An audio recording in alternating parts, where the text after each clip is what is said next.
네, 오늘은 느헤미야가 대적들의 방해를 물리치고 이제 성벽을 재건하는 내용에 대해서 말씀하고 있습니다. 느헤미야는 예루살렘에 살고 있는 백성들이 큰 어려움을 겪고 있다, 이 소식을 듣게 되지요. 예루살렘의 성벽과 성문은 무너진 채로 오랫동안 방치되었고 이방인들이 끊임없이 침략하고 약탈하는 중이다, 그 소식을 듣게 됩니다. 하지만 예루살렘에 거주하고 있는 백성들은 너무나 작고 힘이 미약해서 그들을 막아내지 못했습니다. 치안의 불안함을 느낀 백성들은 예루살렘을 떠나 안전한 곳으로 이주하기 시작합니다. 예루살렘의 인구는 점점 줄어들기 시작했고 애써 재건한 예루살렘 성전마저도 위태로운 지경이 되었습니다. 유다 백성들은 성벽과 성문을 재건하려고 했지만 지도자가 없었기 때문에 지지부진한 상태였습니다. 대적들의 거센 방해에서 수없이 좌절하게 되지요. 무엇보다도 사마리아 총독과 또 그를 따르는 관리들이 유다 백성들이 반역을 일으키려고 성벽을 건축하고 있습니다. 모함이 담긴 거짓 편지를 페르시아의 왕 아닥사스다에게 보냈고 그 말을 들은 왕은 성벽 건축을 중단하라는 조서를 내린 탓에 이제 예루살렘은 아무것도 할 수 없는 절망적인 상황을 맞이하게 됩니다. 하나님의 말을 들은 느헤미야는 기가 막혔습니다. 그 자리에 주저앉아 울며 슬퍼했습니다. 느헤미야는 즉시 하나님께 기도를 합니다. 하나님, 유다 백성들은 어떤 백성입니까? 하나님이 크신 팔과 권능으로 건져내신 주님의 백성들이지 않습니까? 이제라도 그들의 죄를 용서하시고 그들에게 자비와 은혜를 베풀어 주셔서 이제라도 회개하고 하나님께로 돌아온다면 그들의 이름을 지우지 마시고 품에 안아 주셔서 이전과 같은 영광과 존귀를 얻게 해 주시옵소서, 이렇게 간구하게 됩니다. 그리고 무엇보다도 아닥사스다 왕의 마음을 바꿔 주셔서 새로운 조서를 내려 성벽이 건축될 수 있도록 도와주시옵소서, 4개월간 끈질기게 기도하게 됩니다.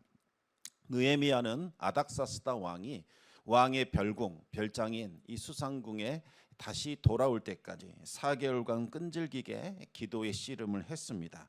마침내 아닥사스다 왕이 봄이 되자 수상궁으로 돌아오게 되었고 왕의 귀환을 맞이하는 큰 잔치가 베풀어지게 됩니다.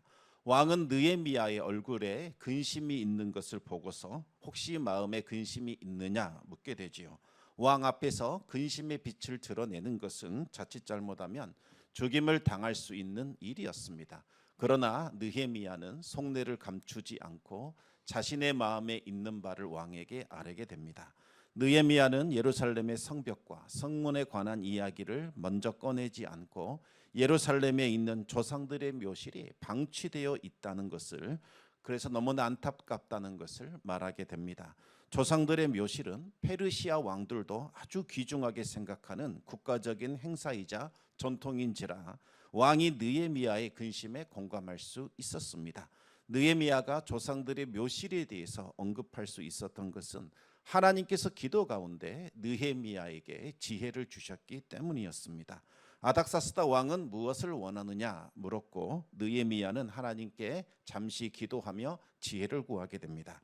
그리고 입을 열어 담대하게 요청했습니다. 우리 조상들의 묘실을 제대로 관리하고 보호하려면 성벽을 건설해야 합니다. 저를 유대 땅, 내 조상들의 묘실이 있는 예루살렘으로 보내주십시오. 그래서 성벽을 건축할 수 있도록 도와주시기 바랍니다. 왕은 느헤미야의 파견 요청을 수락하게 됩니다. 그리고 추가적인 요구 사항도 다 들어줬습니다. 왕은 유프라테스 강 서쪽에 있는 페르시아 제국의 총독들에게 조서를 내려서 느헤미야가 귀환하는데 어려움이 없게 하라 지시를 내리게 됩니다.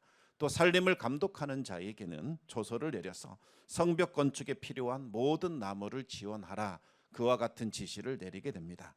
그리고 군대 장관과 마병을 보내어 느헤미야와 그의 일행이 안전하게 도착할 수 있도록 호의해 줬습니다.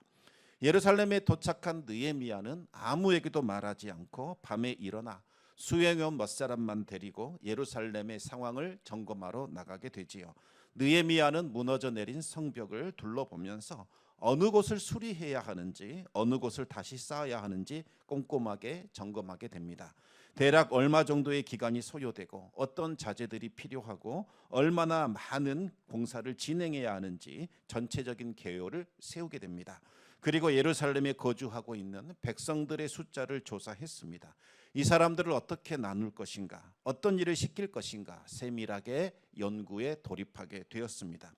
느헤미야는 구체적으로 사람들을 그룹으로 묶은 후에 각 그룹마다 구획을 정해주어 성벽을 재건하게 했습니다. 먼저 무너진 성벽을 동쪽, 서쪽, 남쪽, 북쪽 이 네 개로 나누게 되지요. 그리고 전략적으로 사람들을 그룹으로 묶어서 각각에 배치시켰습니다. 동쪽에 거주하는 사람들이 서쪽 성벽에 건축하는 일이 없도록 만든 거지요. 동쪽의 성벽은 그곳에 거주하는 사람들이 건축하게 했습니다. 그래서 북쪽 문을 중심으로 해서 서쪽, 남쪽, 동쪽 이렇게 반시계 방향으로 성벽을 건축하기 시작을 합니다. 성벽을 쌓을 때에는 먼저 그 지역에 살고 있는 모든 사람들을 다 동원시켰습니다. 먼저 지도자들을 세우고 그들을 전체 지휘 감독하게 만들었습니다. 또 백성들 중에서 전문가를 찾아내어서 은장색에게는 금속 세공하는 일을 맡겼고 돌을 쪼는 사람에게는 돌 쪼는 역할을 맡겼습니다. 전문성에 맞게 사람들을 각각 배치시킨 거지요. 그런데 왜 북쪽 문 여기를 가장 먼저 건축했을까요? 이 북쪽에는 양문이 있기 때문입니다. 양문이라는 것은 말 그대로 양이 드나드는 문을 말하는 겁니다. 희생 제사에 쓰이는 양과 염소들이 이 양문을 통하여 예루살렘 성에 들어오고 나갈 수 있었습니다. 양문을 통해 일단 들어오면 양문 옆에 연못이 있었습니다. 이 연못에서 양과 염소들을 깨끗이 씻은 후에 성전으로 옮겨지게 됩니다. 제사장들에게 바로 이곳을 맡겼던 거지요. 제사장들이 이곳을 맡긴 이유는 크게 세 가지입니다. 첫 번째는 양문이 바로 이 성전과 가장 가까웠기 때문입니다. 특히 양문은 하나님께 드리는 제사와 관계된 문이었기 때문에 제사장들이 만든 것이 합당했습니다. 제사장들이 맡은 임무는 이 양문을 건축하고 여기에 문짝을 다는 겁니다. 그리고 한메야 망대에서부터 하나넬 망대에 이르는 이 성벽들을 건축하게 하는 것, 이것이 바로 제사장들에게 맡겨진 임무였습니다. 두 번째 이유는 하나님의 일을 시작할 때에는 영적 지도자인 제사장들이 먼저 솔선수범을 해야 했기 때문이죠. 제사장들이 먼저 나서서 성전 재건 사업에 모범을 보인다면 백성들이 본을 따라 그대로 행할 수 있게 될 겁니다. 만약 말로만 지시하고 본을 보이지 않는다면 절대로 리더십은 생길 수 없습니다. 또 공동체가 한마음 한뜻이 될 수도 없지요. 진정한 지도자들은 선을 행함으로써 본을 보여줘야 합니다. 그런데 세 번째 이유가 가장 중요합니다. 이 지역은 사마리아와 경계를 이루고 있기 때문에 사마리아를 비롯한 외부의 공격에 너무나도 취약했던 지역입니다. 언제나 긴장감이 감돌았고 모든 사람들이 이곳에 가기를 꺼려했던 바로 그곳입니다. 하지만 역으로 생각해 보면 이곳은 지정학적으로 너무나 중요한 곳이기 때문에 만약 이 지역만 잘 지켜낸다면 성벽 전체를 잘 지킬 수 있을 겁니다. 그래서 이곳에 대제사장 엘리야십과 그의 형제 제사장들을 배치시킨 겁니다. 제사장들은 영적 전쟁의 맨 선두에 앞서서 백성들을 이끌어가는 영적인 지도력을 발휘해야 합니다. 이들에게 가장 위험하고 힘들고 어려운 부분을 맡긴 이유는 믿음으로 담대하게 선봉에 서서 영적인 본을 보이라는 그와 같은 의미가 담겨져 있는 거지요. 다른 지역들도 상황에 맞게 그렇게 지혜롭게 이를 분배시켰습니다. 느헤미야가 적절한 시기에 예루살렘에 도착해서 이와 같은 일을 진행시켰기 때문에 예루살렘을 다시 재건할 수 있었습니다. 만약 느헤미야가 없었더라면 에스라의 개혁은 실패로 돌아가게 되었을 겁니다. 그러나 하나님은 느헤미야를 다시 붙여주셔서 에스라가 과거에 일으켰던 그 종교개혁 운동이 성공할 수 있도록 인도해 주신 거지요. 여러분, 하나님의 일을 하다 보면 큰 벽이 나타나서 앞길을 가로막는 것처럼 느껴질 때가 있습니다. 또 인생의 힘든 순간을 나 혼자 모든 짐을 지고 걸어가야 하는 것 같은 그와 같은 느낌이 들 때도 있습니다. 그럴 때 우리는 느헤미야와 같이 동역자를 보내달라고 기도해야 합니다. 하나님은 결코 우리가 혼자 씨름하도록 버려두지 않습니다. 반드시 동역할 수 있는 사람을 붙여주십니다. 우리 자신과 우리 자녀들과 우리 배우자를 위해서, 그리고 교회를 이끌어가는 목회자와 또 직분자들을 위해서 기도해 주어야 합니다. 그리고 우리 각자에게 맡겨진 임무를 성실하게 감당해야 하되 서로가 서로의 짐을 나눠줘야 합니다. 느헤미야는 한두 사람에게만 이 일을 맡긴 것이 아니라 모든 사람들이 참여할 수 있도록 공평하고 지혜롭게 그렇게 일을 배분했습니다. 사람들을 그룹으로 나누었고 그룹을 이끌어갈 수 있는 지도자를 세웠습니다. 그래서 성벽 재건이라는 짐을 모든 백성들이 다 동참할 수 있도록 이끌었던 겁니다. 느헤미야의 주도로 성벽 재건 사업이 진행되자 유다 백성들은 큰 힘을 얻게 됩니다. 하나님께서 우리와 정말 함께 하시는구나, 우리를 도와주시는구나, 우리에게도 소망이 있다. 유다 백성들은 큰 위로와 소망을 얻게 됩니다. 모든 백성들이 한 마음 한 뜻이 되어서 성벽 재건에 힘을 썼습니다. 그러자 모든 일들이 정말 순조롭게 진행이 되었습니다. 그동안 누적되었던 패배의식, 자괴감을 떨쳐낼 수 있었습니다. 이대로 진행된다면 성벽 재건은 무사히 마칠 수 있게 될 겁니다. 그런데 여러분, 우리가 꼭 기억해야 할 영적인 법칙이 있지요. 하나님의 일에는 언제나 반대하는 세력이 나타나기 마련이라는 겁니다. 하나님의 뜻을 따라 하나님의 일을 한다고 해서 언제나 순탄하고 순조롭게만 일이 진행되는 것은 아닙니다. 오히려 힘들고 어려운 상황을 만날 수 있습니다. 그럴 때 우리는 왜 시험이 찾아와야 하는가? 왜 일이 중단되어야 하는가? 내가 하나님의 일을 하고 있는데 왜 일이 이렇게 어렵고 뭔가 진행되지 않고 가로막히는 느낌을 받는가? 그것을 이상하게 여기는 경우가 많습니다. 그러나 여러분, 하나님께서 하고 있는, 하나님께서 기뻐하시는 일을 하고 있다 할지라도 시험이 찾아올 수 있습니다. 그럴 때 내가 착각하는 걸까? 하나님이 허락하지 않는 걸까? 별의별 생각에 다 사로잡히게 되면 결국 실족하게 되고 믿음에서 이탈하는 결과가 나타날 수 있습니다. 이럴 때 성도들은 하나님의 일을 할 때 찾아오는 어려움이나 환난을 이상하게 여길 이유가 없습니다. 오히려 와야 할 것이 왔구나. 그래, 그럼 그렇지. 순조롭지 않을 거야. 어찌 사탄이 가만히 있겠는가. 그렇게 마음을 먹어야 합니다. 사탄의 방해가 시작되었나 보다. 그래, 한번 해보자. 하나님께서 우리와 함께 하시는 그 우리를 감히 네가 넘어뜨릴 수 있겠느냐. 그와 같은 담대함을 가져야 합니다. 그 시험과 그 어려움은 오래 지속되지 않을 겁니다. 무엇보다도 하나님께서 그 모든 것을 이길 수 있는 힘과 능력과 지혜를 공급해 주십니다. 사탄은 절대로 하나님이 시작하신 일을 무너뜨릴 수 없습니다. 일시적으로는 방해할 수도 있고 지연할 수도 있습니다. 하지만 결국엔 패배하게 되지요. 성도들은 하나님만을 바라보고 전진해야 합니다. 하나님을 의지하고 하나님을 인내해야 합니다. 그러면 충분히 극복할 수 있고 또 승리할 수 있습니다. 느헤미야를 중심으로 사람들이 뭉쳤다. 성벽 재건을 하고 있다. 이 소문이 들리자 대적들이 움직이기 시작합니다. 대적들이 이제 힘을 합치기 시작을 한다는 거죠. 그 중에 대장격인 사람이 사마리아의 총독 바로 산발랏입니다. 산발랏은 이 팔레스타인 지역 전체에 엄청난 영향력을 행사하고 있었던 사람입니다. 그런데 만약 예루살렘에 성벽이 건설되고 그들이 하나님을 섬기게 된다면 이제는 자신의 영향력이 거기에 행사될 수 없을 겁니다. 지금까지는 자신이 그것을 좌지우지하게 되었는데 이제 그곳에서의 영향력이 쇠퇴하게 되고 더 이상 자신이 그곳에 어떠한 힘도 능력도 발휘할 수 없게 된다면 그는 매우 손해가 될 것이라고 생각을 했습니다. 그래서 성벽 재건을 막기 위하여 방해 공작을 펼치기 시작을 했습니다. 하지만 느헤미야가 페르시아의 왕의 조서를 가지고 있었기 때문에 함부로 행동할 수는 없었습니다. 그래서 대적들은 은밀하게 아주 조금씩 방해 공작을 펼치기 시작을 했습니다. 먼저 대적들은 유다 백성들에게 이 성벽 재건 사업은 너희의 힘과 능력으로는 불가능하다 조롱했습니다. 유다 백성들을 향하여 너희 미약한 유다 백성들아 이렇게 조롱했던 거지요. 여기서 미약하다는 말은 유다 백성들이 메말라 죽어가는 식물처럼 생기를 잃고 시들어가고 있다, 이런 뜻인 겁니다. 마치 식물인간처럼 병상에 누워 죽음을 맞이하는 존재들이 지금 뭔가를 해보겠다고 애를 쓰는데 너희들은 결국 아무것도 이루지 못하고 실패할 것이다, 이렇게 조롱하는 거지요. 정말 그들의 말대로 지금까지 유다 백성들은 시들어가고 있습니다. 마치 병상에 누워있는 식물인간처럼 죽음을 기다리고 있는 그와 같은 처참한 상황이었습니다.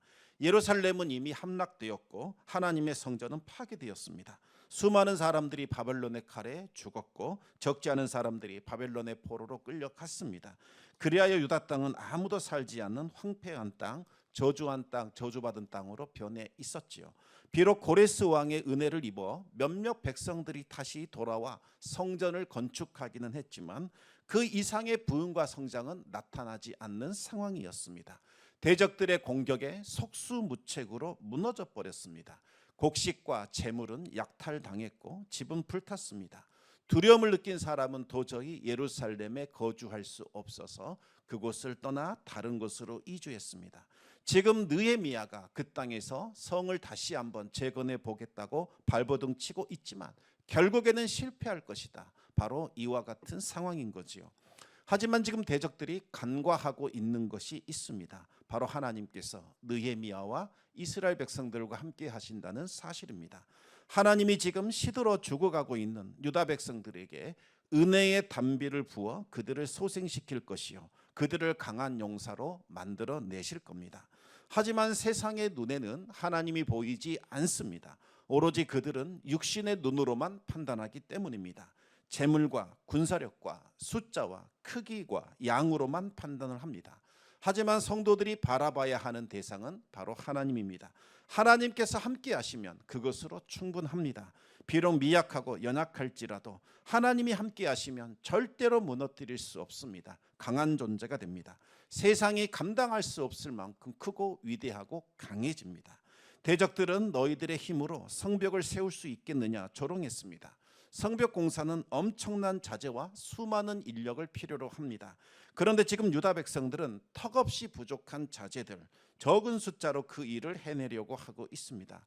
대적들의 눈에는 깜냥도 없는 주제에 허황된 일을 꾸미고 있다, 이렇게 생각이 들었던 겁니다. 또 대적들은 너희들이 하나님께 제사를 드릴 수 있겠느냐 비아냥거리기 시작합니다. 성벽을 다 짓고 난 후에 하나님께 감사의 제사를 드릴 수 있겠느냐는 겁니다. 성공하지 못한다는 뜻이겠지요. 또 다른 의미는 너희의 힘으로는 불가능하니 하나님께 제사를 드려서 뭔가 이 초자연적 힘으로 성벽을 짓겠는가, 이런 말을 하고 있는 겁니다. 이 광신도 같은 자들이 기도만 드리면 저절로 성벽이 만들어지는 줄로 아는구나, 온갖 조롱을 퍼붓기 시작합니다. 대적들은 계속해서 너희가 하루에 이 모든 일을 끝마치려고 하는가 비웃었습니다. 성벽은 오랫동안 오랜 시간을 걸려서 건축되어져야 하는데 마치 하루 이틀 안에 이 모든 것을 완공하겠노라고 조바심을 가지고 덤벼드느냐고 그렇게 웃고 있는 겁니다. 너희들은 마음만 앞설 뿐이지 결코 실패할 것이다, 이렇게 비웃었습니다. 그러면서 너희들이 불탄 돌을 흙무더기에서 다시 일으키려고 하느냐고 조롱했습니다. 이것은 지금 이스라엘 백성들이 쌓고 있는 그 건축 자재를 비웃고 있는 겁니다. 폐허 속에서 건져 올린 이 저주받은 흙이나 그 돌을 가지고 성벽을 짓겠다고 하는 것이냐, 그렇게 조롱을 한 겁니다. 이 말을 들은 느헤미야는 곧장 하나님께 기도합니다. 대적들이 하는 말은 조롱하고 비웃는 말이지만 전혀 근거 없는 말은 아니었기 때문입니다.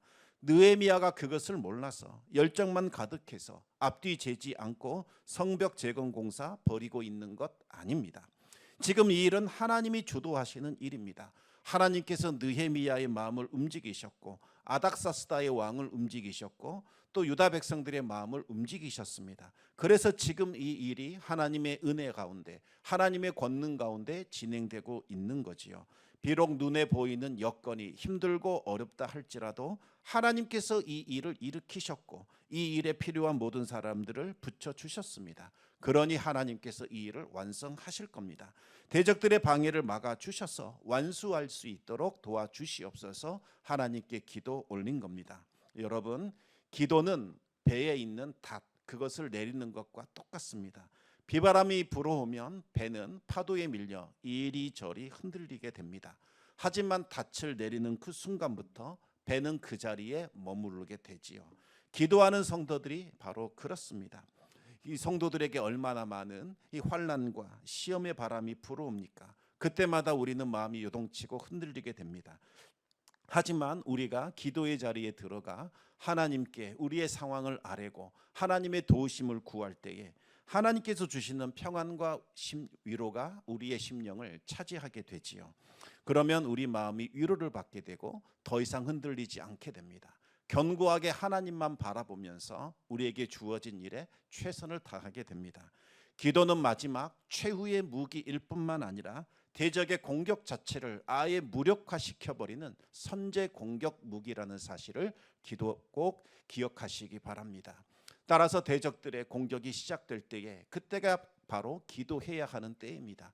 기도하면 하나님의 권능이 드러나서 대적들이 쳐들어오기 전에 그들을 초토화시키고 그들의 모든 시도를 무력화시켜주기 때문입니다. 느헤미야는 기도를 통해서 하나님이 주시는 담대함과 평안을 얻을 수 있었습니다. 느헤미야가 귀를 기울여야 하는 대상은 대적들의 조롱소리가 아닙니다.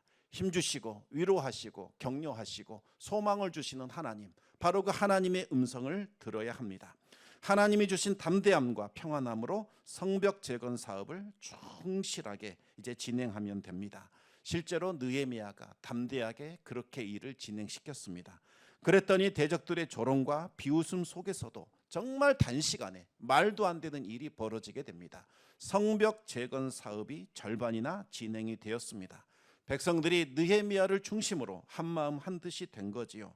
사탄의 비웃음과 조롱과 그 모든 것을 이겨내는 가장 강력한 도구, 그것이 바로 기도였던 겁니다. 그러자 사마리아 총독 산발락과 그의 부하 도비야가 대적들을 한데 모아 우리가 이제 폭력을 휘두르자, 뭔가 무력을 보여주자, 그와 같은 시도를 하게 됩니다. 북쪽에는 사마리아 사람들, 남쪽에는 아라비아 사람들, 서쪽에는 아스돗 사람들, 동쪽에는 암몬 사람들이 계속해서 나타나 동시산발적으로 위협을 가하게 됩니다. 그러자 백성들이 위태로움을 느끼며 두려워 떨게 됩니다. 더군다나 오랫동안 버려진 이 좋지 않은 건축 자재들로 너무나 빠른 시간에 밤이 늦도록 건축 사업을 진행하려고 하니 육체적으로도 고단하고 심적으로도 피곤한 상태가 되었습니다. 좋았던 분위기가 급격히 나빠지게 되었고 성벽 재건 공사가 중단될 위기에 처하게 됩니다. 여러분, 이럴 때 해야 할 것이 무엇이겠습니까? 바로 기도입니다. 느헤미야는 또다시 무릎을 꿇고 간절히 하나님께 기도하게 됩니다. 그러자 하나님께서 파수꾼을 세우라는 지혜를 느헤미야에게 주셨습니다. 느헤미야는 파수꾼을 세워 칼과 창과 활을 주고 일하는 일꾼들을 지키게 했습니다. 그러자 대적들은 더 이상 쳐들어올 수 없었고 백성들은 오직 공사에만 전념할 수 있었습니다. 느헤미야는 사람들을 찾아다니면서 큰 소리로 외치며 격려했습니다. 하나님의 백성들아, 대적을 두려워하지 말라. 지극히 크고 두려우신 하나님, 그분만을 기억하라. 하나님이 우리와 함께 하신다. 하나님이 우리를 승리로 이끌어 주실 것이다. 여러분, 문제 계속해서 바라보면 문제는 계속 커지기 시작합니다. 하나님은 점점 작아지게 되고 하나님은 보이지 않습니다. 어떤 분들이 자꾸 기도를 오해합니다. 자꾸 하나님 앞에 나와서 기도의 제목, 문제들만 계속 나열하면서 하소연을 하기는 그와 같은 기도를 드리는 분들이 있습니다. 그런데 그렇게 기도하면 문제 점점 커집니다. 하나님은 보이지 않습니다. 결국 기도 끝나고 나와도 마음에 평안이 없고 담대함이 없습니다. 그러나 그럴 때 하나님을 바라봐야 합니다. 하나님을 찬송하고 하나님이 어떤 분인지를 묵상해야 합니다. 전능하신 하나님, 이렇게 불렀으면 전능하신 하나님에 대해서 한번 묵상해 보시기 바랍니다. 그러면 하나님은 점점 커지기 시작하고 문제는 점점 작아지게 됩니다. 천지를 창조하신 하나님, 우리가 선포한 그 순간, 그래, 하나님이 천지를 창조하셨는데 이까지 문제가 대수냐? 하나님께서 이 상황을 바꿔주실 수 있고 하나님은 이 문제를 해결할 수 있다라는 강한 믿음이 우리 심령 가운데 나타나게 됩니다.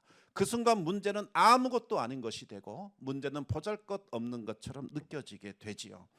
그리고 그 두려움을 극복하게 되고 승리를 거둘 수 있게 되는 겁니다. 대적들의 위협은 느헤미야와 유다 백성들을 좌절시키지 못했습니다. 오히려 느헤미야를 중심으로 한마음 한뜻이 되도록 만들어 주었습니다.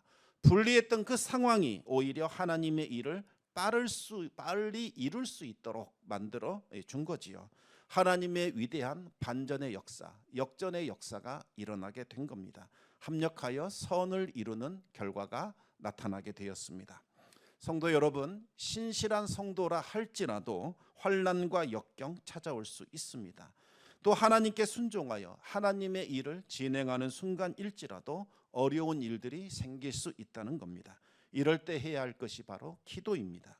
기도하지 않으면 낭망하고 좌절하게 되지만 기도하면 하나님을 믿고 의지하게 됩니다. 그러면 하나님이 주시는 힘과 능력으로 충분히 이겨낼 수 있습니다.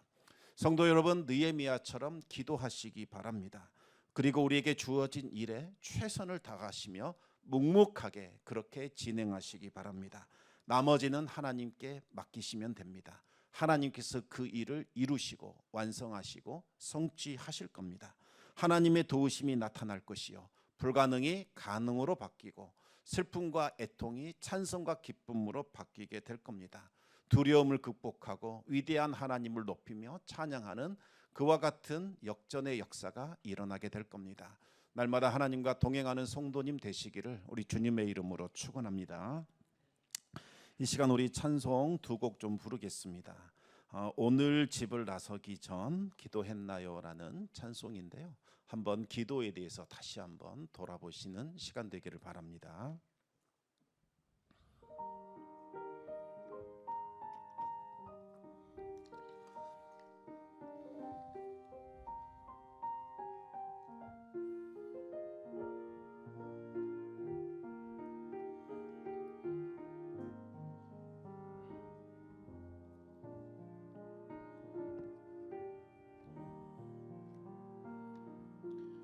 오늘 집을 나서기 전 기도했나요?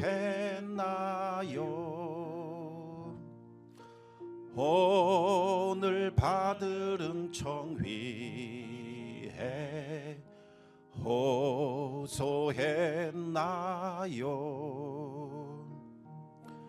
기도는 우리의 한시 빛으로 인도하리. 앞이 캄캄할 때 기도 잊지 마세요. 마음에 분이 가득할 때 기도했나요? 나의 앞길 막는 친구 용서했나요?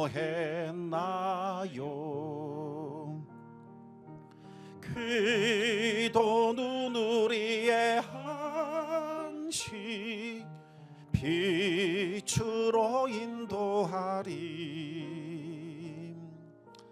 앞이 캄캄할 때 기도 잊지 마세요. 어려운 시험 당할 때 기도했나요? 주가 함께 당하시면 능히 이기리. 기도는 우리의 한시 빛으로 인도하리. 앞이 캄캄할 때 기도 잊지 마세요. 나의 일생 다가도록 기도하리라. 주께 맡긴 나의 생애 영원하리라.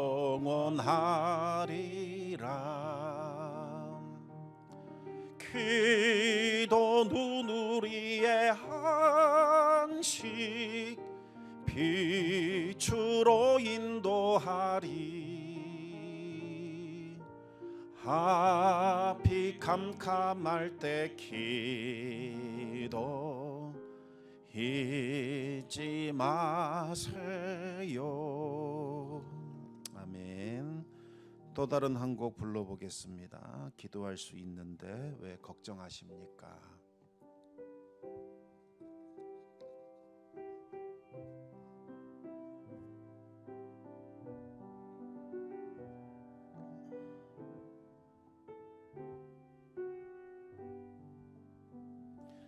기도할 수 있는데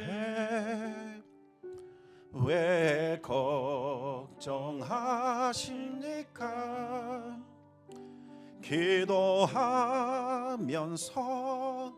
왜 염려하십니까? 기도할 수 있는데 왜 실망하십니까? 기도하면서 왜 방황하십니까? 주님 앞에 무릎 꿇고 간구해 보세요. 마음을 정결하게 뜻을 다하여 기도할 수 있는데 왜 걱정하십니까? 기도하면서 왜 염려하십니까? 기도할 수 있는데 기도할 수 있는데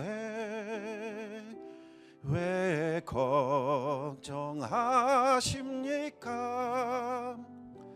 기도하면서 왜 염려하십니까? 기도할 수 있는데 왜 실망하십니까? 기도하면서 왜 방황하십니까? 주님 앞에 무릎 꿇고 간구해 보세요. 마음을 정결하게 뜻을 다하여 기도할 수 있는데 왜 걱정하십니까? 기도하면서 왜 염려하십니까? 아멘. 이 시간 우리 말씀 기억하면서 우리가 찬송으로 고백했던 이 신앙 고백 기억하면서 이 시간 합심하여 기도하겠습니다. 정말 우리가 두려워하고 염려하고 근심하고 걱정하는 것 있다면 다 내려놓으시고 하나님만 바라보시기 바랍니다. 세상이 들려주는 두려움의 목소리 이제는 차단시키시기 바랍니다. 너의 앞길은 이제는 열어지지 않을 것이다. 힘들고 어려운 날들이 계속될 것이다. 좋지 않은 결과를 보게 될 것이다. 모든 일들이 꼬이고 모든 일들이 어렵고 이대로 이 모습 이대로 진행될 것이다 라고 하는 세상에 그러한 우리를 속이려는 음성으로부터 귀를 막으시기 바랍니다. 이제 하나님의 말씀을 들으시기 바랍니다. 염려하지 말며 두려워하지 말며 놀라지 말라. 나는 내 하나님이다. 내가 새 일을 행하겠노라. 광야에 길을 만들 것이요 사막에 시내가 흐르게 하리라. 대저 나는 여호와 너의 하나님이다. 내가 너를 존귀하게 여기며 내가 너를 보배하게 여기노라. 내가 너희를 위하여 위대한 일을 행하리라. 네가 알지 못하는 크고 은밀한 일을 보이리라. 네가 물 가운데로 지날지라도 물이 너를 함몰하지 못할 것이요 네가 불 가운데로 지날지라도 불이 너를 사르지 못할 것이다. 대저 여호와 너희 하나님이 너와 함께함이라. 염려하지 말라 말씀하시면서 우리에게 새로운 미래와 새로운 일을 행하시겠다 약속하신 그 하나님 음성 들으며 하나님 바라보시기 바랍니다. 먼저 회개하기를 원합니다. 하나님 음성 듣지 않았습니다. 하나님 바라보지 않았습니다. 내 생각, 내 판단, 내 능력, 내 힘을 의지하면서 마치 세상의 주관자라도 되는 것 마냥 내가 하나님의 자리를 차지하며 내 마음대로 판단하며 하나님도 나를 어찌할 수 없을 것이다, 돕지 못할 것이다, 패역한 말을 쏟아내었습니다. 불신앙과 불순종을 용서하여 주시고 하나님의 귀에 하나님께 음성에 귀를 기울이는 저희들 되게 하여 주시옵소서. 이 시간 우리 같이 기도하며 주님 앞에 나아가겠습니다. 거룩하신